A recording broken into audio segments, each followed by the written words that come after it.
नमस्ते दोस्तों, मेरा नाम नीलम विजय है और आप सबका हमारे चैनल सुविचार साप्रसंग हिंदी कहानियाँ में आप सभी का स्वागत है।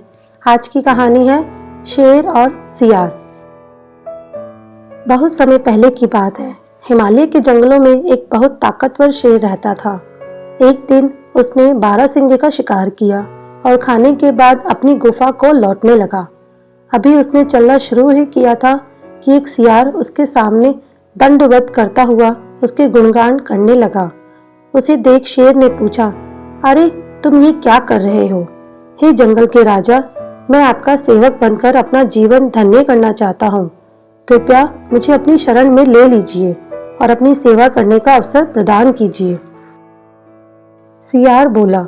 शेर जानता था कि सियार का असल मकसद उसके द्वारा छोड़ा गया शिकार खाना है, पर उसने सोचा कि चलो इसके साथ रहने से मेरे क्या जाता है, नहीं तो कुछ छोटे मोटे काम ही कर दिया करेगा। और उसने सियार को अपने साथ रहने की अनुमति दे दी। उस दिन के बाद से जब भी शेर शिकार करता, सियार भी भरपेट भोजन करता। समय बीतता गया और रोज मांसाहार करने से सियार की ताकत भी बढ़ गई। इसी घमंड में अब वो जंगल के बाकी जानवरों पर रोब भी झाड़ने लगा। और एक दिन तो उसने हद ही कर दी। उसने शेर से कहा, आज तुम आराम करो, शिकार मैं करूंगा और तुम मेरा छोड़ा हुआ मांस खाओगे। शेर यह सुन बहुत क्रोधित हुआ, पर उसने अपने क्रोध पर काबू करते हुए सियार को सबक सिखाना चाहा। शेर बोला, यह तो बड़ी अच्छी बात है, आज मुझे तो भैंसा खाने का मन है, तुम उसी का शिकार करो। सियार तुरंत भैंसों के झुंड की तरफ निकल पड़ा और दौड़ते हुए एक बड़े से भैंसे पर झपटा। भैंसा सतर्क था। उसने तुरंत अपनी सींग घुमाई और सियार को दूर झटक दिया। सियार की कमर टूट गई और वह किसी तरह घिसटते हुए शेर के पास वापस पहुंचा। क्या हुआ? भैंसा कहाँ है?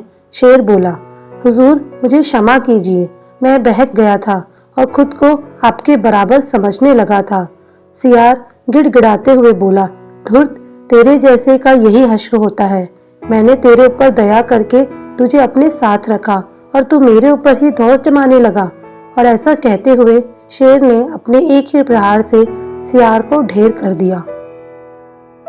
किसी के किए गए उपकार को भूल कर उसे ही नीचा दिखाने वाले लोगों का यही हश्र होता है, जो इस कहानी में सियार का हुआ।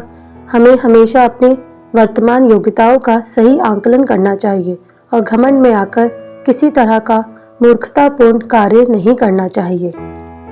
सदैव खुश रहिए, जो प्राप्त है वही पर्याप्त है।